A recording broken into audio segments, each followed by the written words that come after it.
I was an athlete, all conference, volleyball, basketball. I was to go to college on a scholarship. That had been my dreams, that had been my family's hopes. In my senior year, I blew my knee out and I had to have orthoscopic surgery. I had nothing without sports. I thought I had nothing. I became out of control. I wouldn't listen to my mom. We were arguing, and finally she threw her hands in the air and she was like, you know what? I'm gonna put you on a bus to Minneapolis.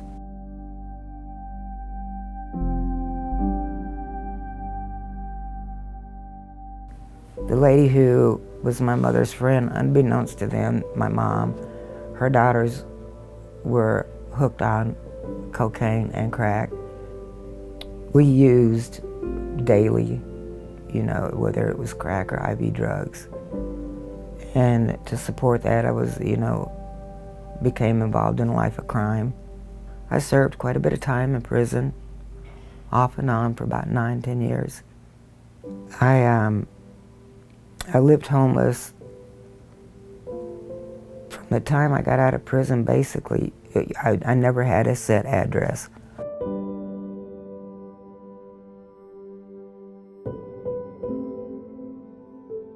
The weather was really bad, and I think it was that winter we got that horrible snow where we get hit with, I think it was like 17 inches of snow or something like that. And the city of Columbia shut down. This was like the first day of this cold snap we were looking at, which was going to be the next 10 days with the nighttime temperatures perhaps 0 or even below, the daytime temperatures around 10, 12 degrees. And we had a coffee group of pastors, mostly downtown pastors, but a homeless person walked into Panera.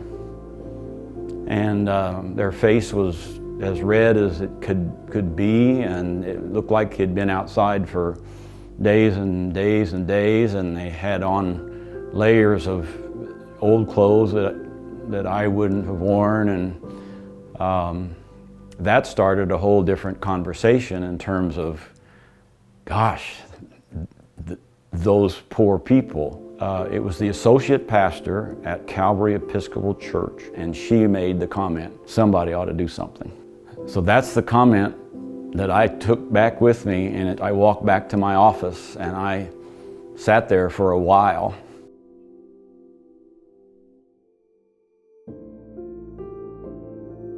I think we ought to open our building during this cold snap for homeless people. I don't know what we need. I'm not sure when we need it. I don't know anything at this point, but if you're willing to help, just let me know and we'll get started. It was an absolutely amazing thing because I sat there and I was trying to do some work or something, get ready for Sunday, and this ding, ding, ding, ding, ding, ding, ding kept happening. And I turned back to the computer and they just kept coming in and coming in and coming in. And I sat at my desk and cried. I couldn't believe people were this willing. And it was really an amazing thing for me, but it's an amazing thing for the church just to come together sometimes. So it took us a day to get the cots, and I had a semblance of a scratched out schedule. We just started and we just opened up. And we heard about this shelter that was going to be opening up. Everyone was talking about it and we're like, it's not happening. There's no way that they're going to let all of us just pile up in there. And they did.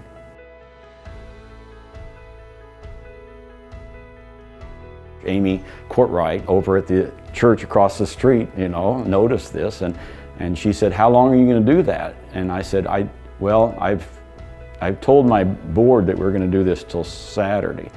And she said, we'll take Sunday. We'll take Sunday and Monday.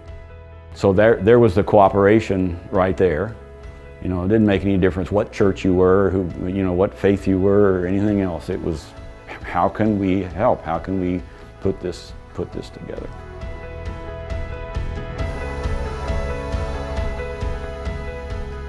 Our goal is to keep people from freezing to death or having to sleep out in the ice and snow. It's a community-wide problem that needs community-wide participation. It had to become a church collaboration. Not everybody can put 50 cots in their gym, but they might be able to take up a Sunday collection and support that mission, and many of them have. I think if you volunteer at Room at the Inn, that you are not going to look at the street people that you see the same way. I think it changes your perspective on those individuals, because they are all individuals. We treat them with respect and let them know that they are welcome and that we care about them, that we care very much what happens to them. My life is nowhere near perfect. I'm not what I should be, but I'm not what I used to be, and I'm not where I was. And it's because of Room at the Inn, the churches, all the denominations, and the love of the people pulling together for the homeless. For me as an individual, I've seen them do it for other individuals, not just me. I'm looking forward to just living now and seeing what's next. Maybe going back to school.